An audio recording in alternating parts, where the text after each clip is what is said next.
Earlier this week, I posted a video in which I broke down how China is controlling companies in their nation and it's bringing about espionage in this country.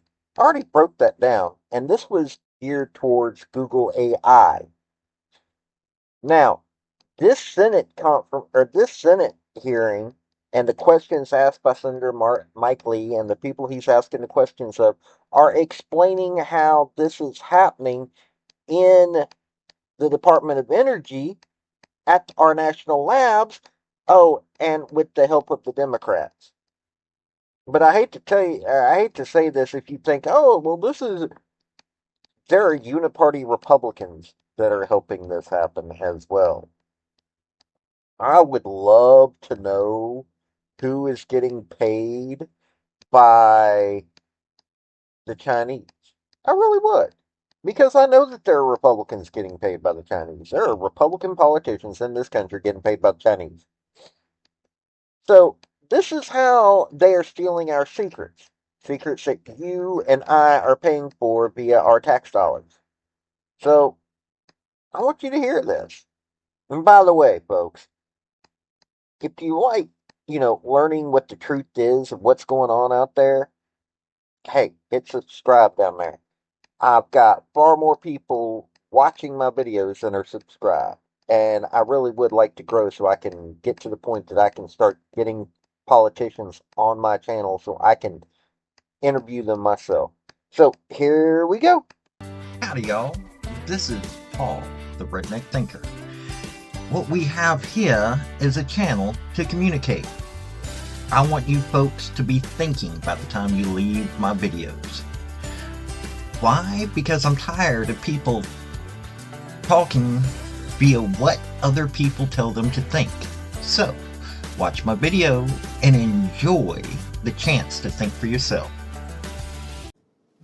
Thanks so much to all of you for your opening statements. We'll now proceed to 5-minute rounds of questions alternating between Republicans and Democrats, and I'll begin that now. Ms. Puglisi, I'd like to start with you, if that's all right. Last week, the New York Times published an article in which you were prominently featured. You were featured discussing how the CCP has used legal threats to intimidate American researchers, including yourself, in an effort to suppress research that exposes its influence operations. Now, if the CCP is brazen enough to do this, to try to pressure and influence American researchers, what does that say about the ability that they have to exert pressure on Chinese nationals from the People's Republic of China, working within U.S. national labs, especially keeping in mind that those individuals, if they are residents of if they're residents of China, what does that say about their ability to have pressure brought to bear on them, given that they're subject to Chinese laws that can compel them to cooperate with PRC intelligence gathering operations? Thank you for that question, Senator.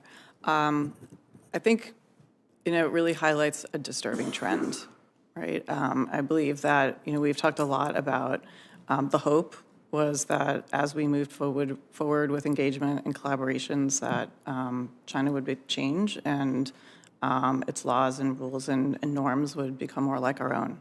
Unfortunately, that is not the case. And so I think, as I made in my opening statement in my written testimony, the importance of talking about this behavior.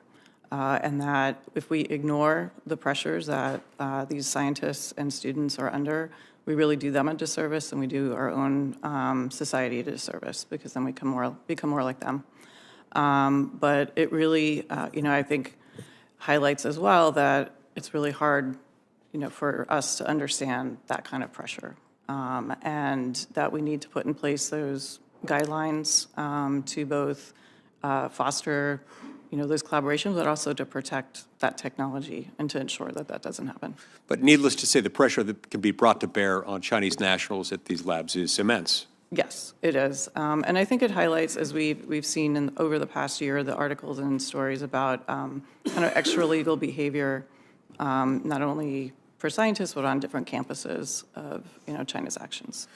Now, Mr. DeBar, your testimony states that the Department of Energy under the Biden administration restarted engagement with China to share U.S. energy technologies developed in our national labs. In at least one instance in 2023, a Lawrence Berkeley National Lab scientist went to China, where he advised the dean of the School of Energy, Power, and Engineering at Zhengzhou University, who also happens to be an affiliate of the foreign influence arm of the Chinese Communist Party, on how best to construct an engineering lab for the school. Do you think U.S. national labs should be engaged in these efforts with our greatest global adversary, and should American taxpayers be funding such support that ends up benefiting our adversaries in this way? No, Senator Lee, I don't think we should.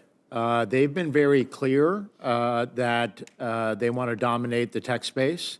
And as I listed in my testimony, there's a long series of technologies, including in energy, that were invented at the DOE National Labs, invented by American companies, that was stolen. And so there's a long track record on this topic of much of which they're selling the world was invented in America. And so I think we need to be much more cognizant of this topic, and I think more controls are needed on this, as I mentioned in my testimony. So that's an expensive proposition, losing valuable research for which we paid dearly, and having it go to our greatest geopolitical adversary isn't an ideal outcome.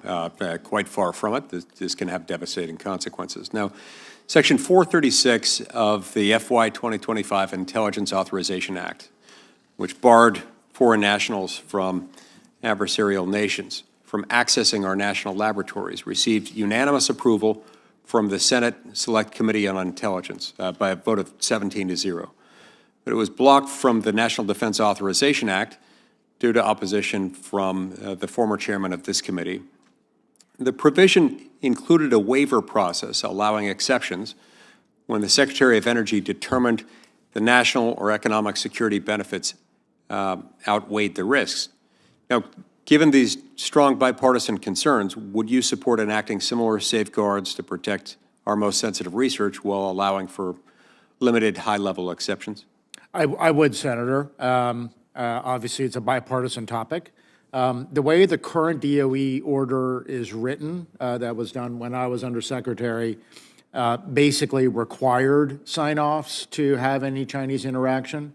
I believe a lot of it was delegated down to lower levels, which basically opened the doors, as far as I could tell from my conversations with DOE. I think we need to potentially do exactly as the Intelligence Committee looked at, which is flip it. Instead of authorizing and sign-offs, is to do it the other way, which is the base case is to ban that from adversary nations and to give waivers as required. I think that's a better way, given decades of Chinese infiltration and attempts. Leaving the defaulted on is dangerous, in other words. I see my time's expired. We'll turn the time over to Senator Heinrich. We need to get to the point where we are no longer having our tax dollars go to help every country but ourselves. Seriously. Back not long after 9/11, I was doing some work in the Oak Ridge area. Oak Ridge National Laboratories. One of the three primary places that they worked on things dealing with the nuclear bomb in World War II. I say three primary places. People are like, well, there's no. Oak Ridge National Labs, Los Alamos, which is a national lab all to itself, and there was a place in the state of Washington that, good Lord, but Oak Ridge is one of those places. While I was working in that area, I saw a whole bunch of folks who you could tell they weren't American Chinese, Americans of Chinese descent. No, these folks were actual Chinese folks. You could tell they weren't Japanese, that they weren't Korean. You could tell that they were Chinese. And I even asked a few folks, I wanted to confirm. I'm like, these are Chinese folks. And they're like, yeah, they're working at ORNL. I knew back then that this was a risk to national security. Why is it that we're just now getting to the point that people are starting to speak on the fact that this is a risk to national security? That's what I'd like to know. But hey, that's the way things are going anymore. This has been Paul, the Redneck Thinker. Y'all have a good day now. Bye. Folks, I just want to say thank you for listening. I want to thank you for taking your time. I want to hear what your comments are about what you think on this topic, because your comments are what's important, not necessarily mine. I don't care if you're Republican, I don't care if you're conservative, I don't care if you're liberal, I don't care if you're Democrat. I want to hear your opinion on these topics. I want to thank you yet again for listening to my video. Like, subscribe, and all that other hoopla. This has been Paul, the Redneck Thinker. Y'all have a good day now. Bye.